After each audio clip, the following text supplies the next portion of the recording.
Exposure. These are your colleagues. These are the people who you might be working side by side with. 10 years from now, this person might be your bishop or your denominational president. How much do you want them to know about the mistakes you've been making in your congregation? It's an environment where people want to put on their best face, and it makes all professional sense to do so. But does it really enhance clergy learning, or do we need to find some other environments where that can flourish? Or is it, in a way, are some of these structures stifling to some of the really essential clergy learning that needs to occur?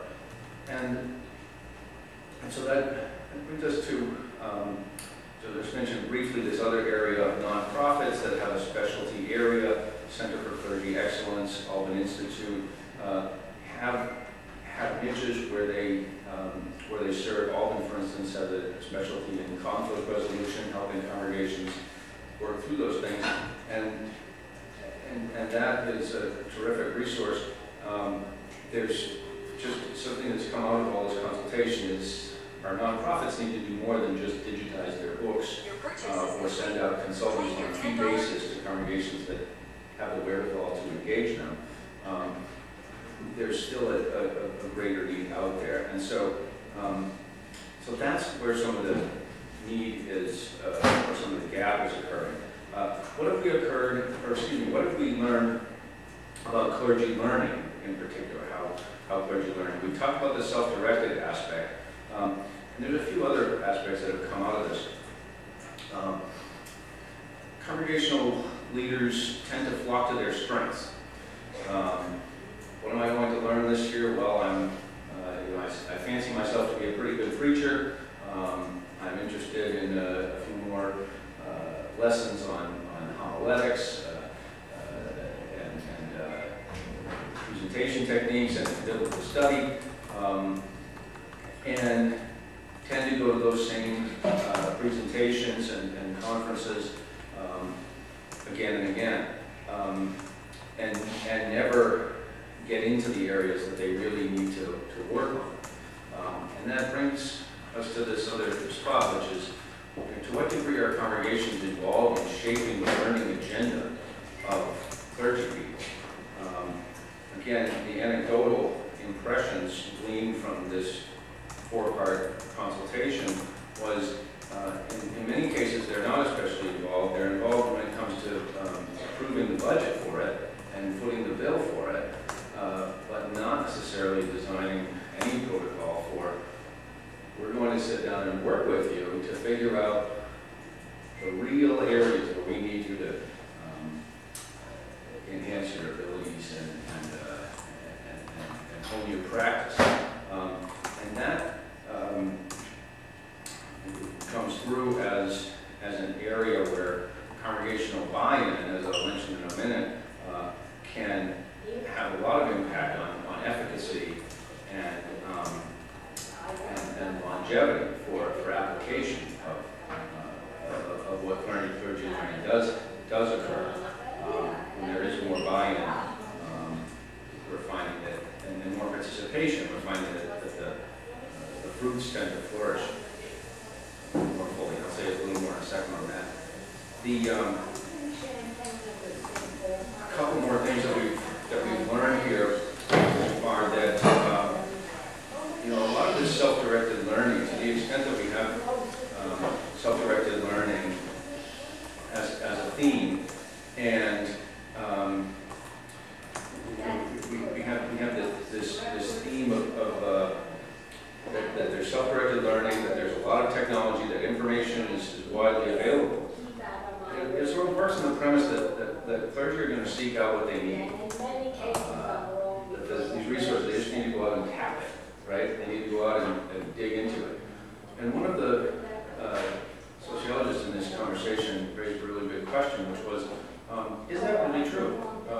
Do clergy really know what they need to learn and how to learn it? But even that more basic question of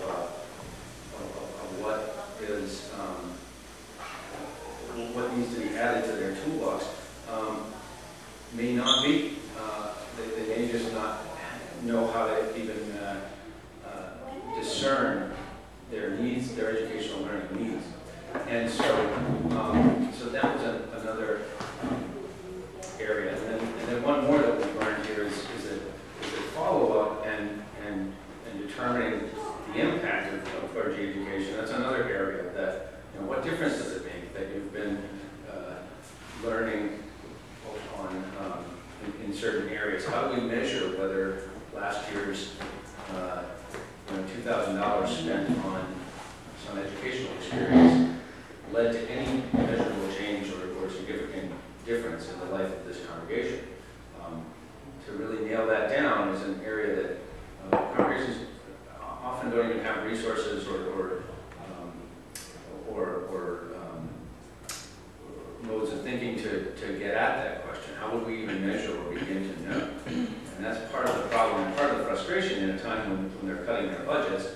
And say, this is an area where congregations are looking and saying, we're not sure we want to spend on this. We need to cut in certain areas, and we're not sure we got anything from the $2,000 that we've been spending every year on this. Maybe we don't need it. Couldn't you just go online and sniff around and kind of take care of that? And so, I'll say a